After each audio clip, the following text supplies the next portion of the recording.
everyone! Are you ready to start taking fursuit commissions? Then you've clicked on the right video.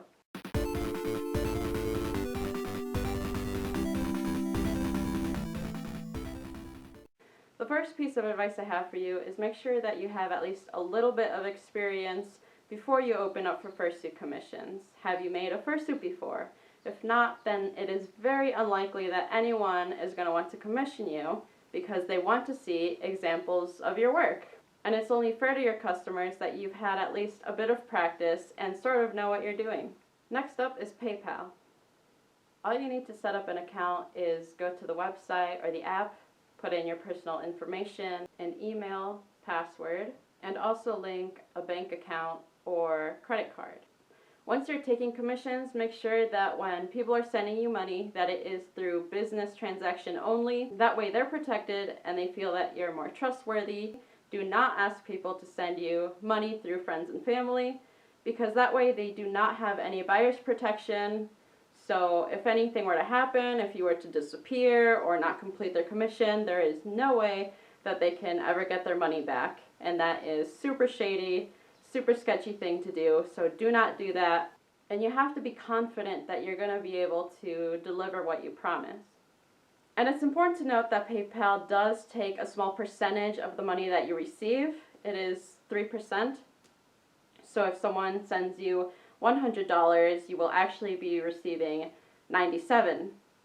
And it's technically illegal to ask the buyer to pay the PayPal fee.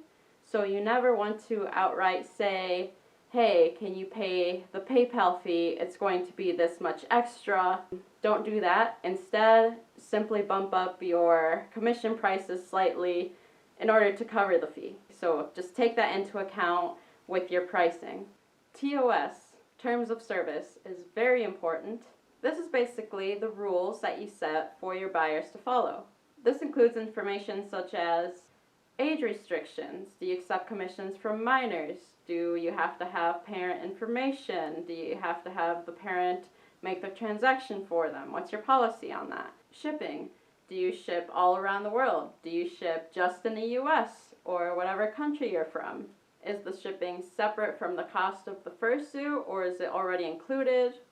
What is your refund policy? Do you accept payment plans? How much do people have to pay as a down payment? And just to get a rough idea, usually a down payment will be between 30 and 50%. And then what about the rest of the payment? Do they have to pay a certain amount monthly, or do they have until completion of the fursuit? What's your policy on that? What about deadlines? Do you accept deadlines? Do you have a rush fee for that? And my advice on that, if you're just starting out, is to not accept deadlines. You want to do the best that you can. You're still learning, and you do not want to rush. Instead, maybe you can guarantee that you'll have it done within a year or by the end of the year. And this is why communication is so important with your commissioner. But I'm going to get to that more in a second. Not everyone is a good commissioner and are going to be fun to work with. There will be people that are very impatient, that will constantly be asking you for updates. I mean, every single day, maybe even multiple times a day. And it can really lead to harassment. And you want to make sure that you avoid that, and part in doing so is by including that in your TOS. You know, what rules do you expect your commissioners to follow? If someone is truly giving you a hard time, it is much better to refund them, move on to someone else, because it is not worth your time to have to deal with someone who is rude or harassing you. And that's something important to include in your TOS, I think, because you really should not accept that. And unfortunately, it's something that I think people feel they can get away with, especially with amateur makers, because they know that an amateur is a little bit more desperate for getting people to commission them because they don't have a lot of examples and whatnot. So some people might think that they can get away with harassing you, and it's important to know that that's not okay and that you do not have to deal with that. You also want to have a written description of your product somewhere.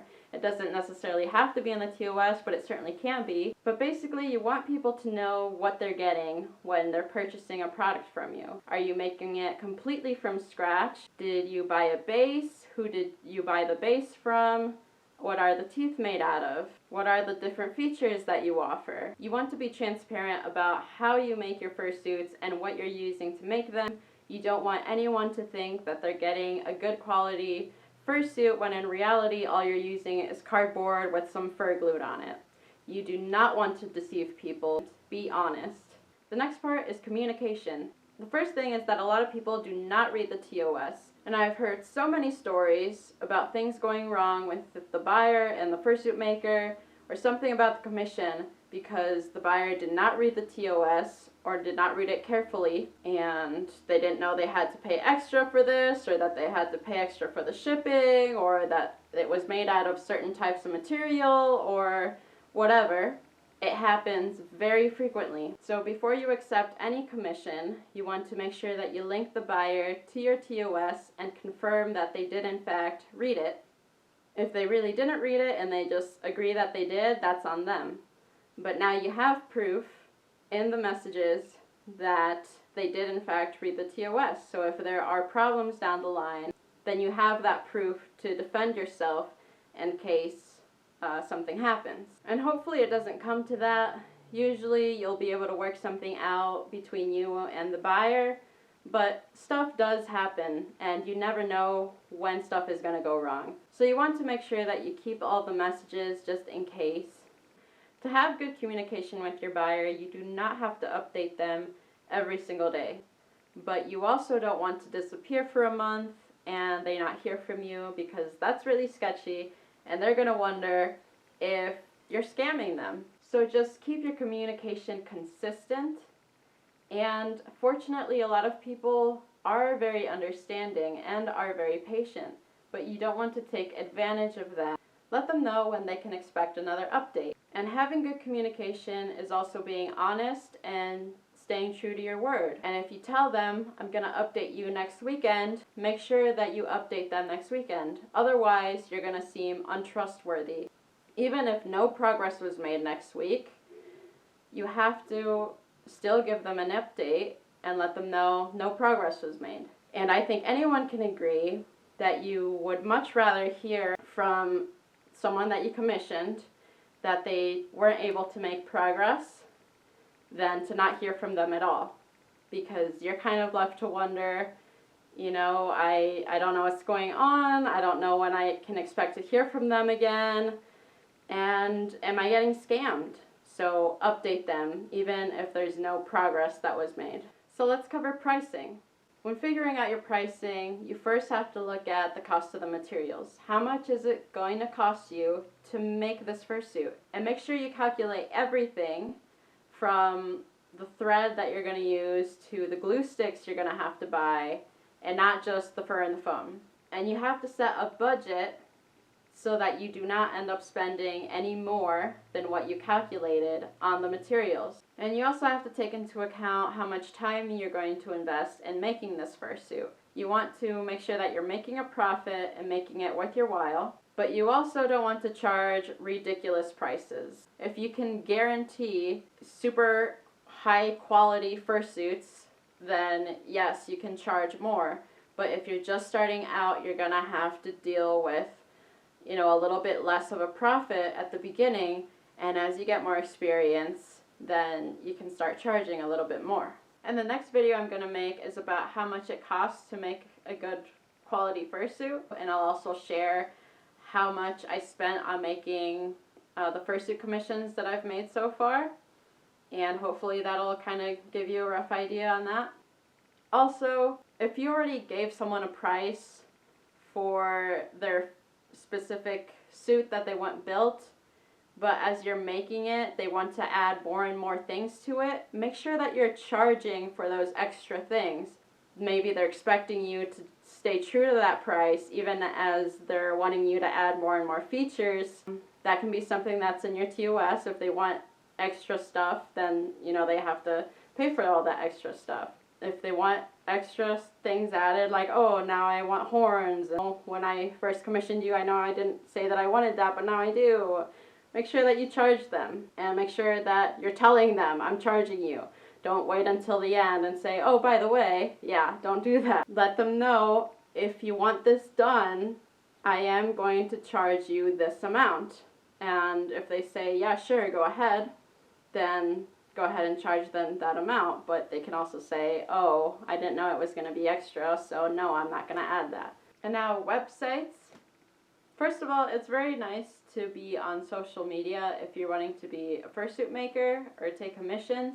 And good places to find commissioners from is Furry Amino, Instagram, Facebook, and even YouTube. It's really good to have a good online presence.